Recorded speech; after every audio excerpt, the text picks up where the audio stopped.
Estamos en este día 3 de mayo celebrando la fiesta de los apóstoles Felipe y Santiago. Como un pequeño resumen de la palabra de hoy, también tiene el sabor de la Pascua, de lo que venimos leyendo. De hecho, ambos textos los hemos leído en el tiempo pascual, el capítulo 15 de Corintios, en el sentido o visto desde el lado de Lucas. Pablo va contando en las cartas ciertos episodios de los Hechos de los Apóstoles con otras connotaciones.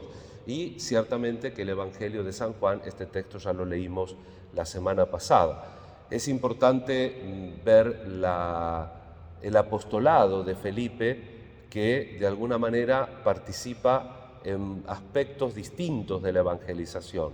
Por ejemplo, cuando Jesús multiplica los panes, es el que da pie a la multiplicación, porque pone la limitación humana, le dice al Señor, ¿cómo le vamos a dar de comer a tanta gente?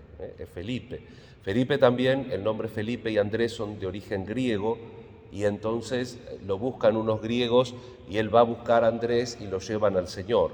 También hace ese trabajo de acercar las distancias a través del origen de él. Y por último, el texto este que hemos resaltado en el Evangelio, muéstranos al Padre. Felipe, el que me ve a mí, ve al Padre. Esa revelación de la encarnación, de la plenitud de la encarnación, Dios que se nos muestra, que se nos revela. Como dice también literalmente en el Evangelio de Juan, que les he dado a conocer tu nombre, dice Jesús. 2 puntos, Padre. Nosotros tenemos esa particularidad como pueblo de Dios, que Dios es Padre de cada uno de nosotros, porque al decir de Pablo, somos hijos en el Hijo para la gloria del Padre. Y Santiago, sabemos que nació en Betsaida, sabemos que era el primo del Señor, el hijo de Alfeo, la mamá de él era pariente de la Santísima Virgen.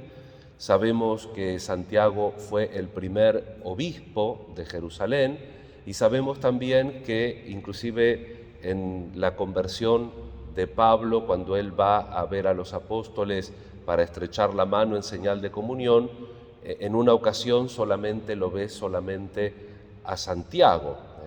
Vamos a pedir al Señor la gracia en este día de aprender el fervor y aprender también en el día a día a vivir nuestra fe y anunciar el Evangelio.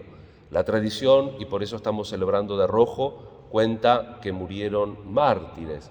Felipe en Hierápolis, porque él fue a evangelizar lo que era Frigia en ese momento, el este de Rusia, Hungría, toda esa parte.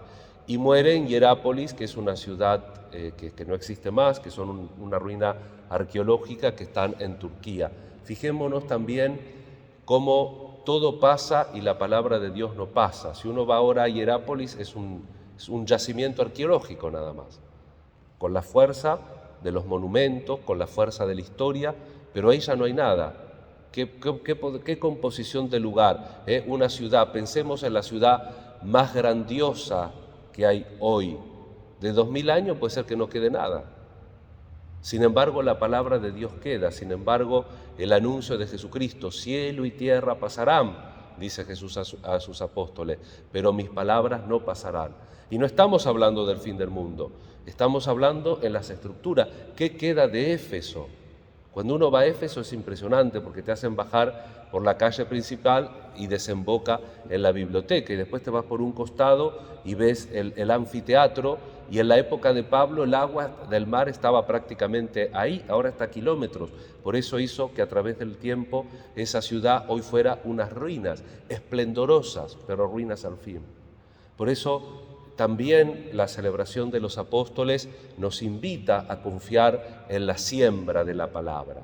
Aunque haya persecución, como vamos viendo en los Hechos de los Apóstoles, aunque hoy lo celebramos en su triunfo, en el martirio.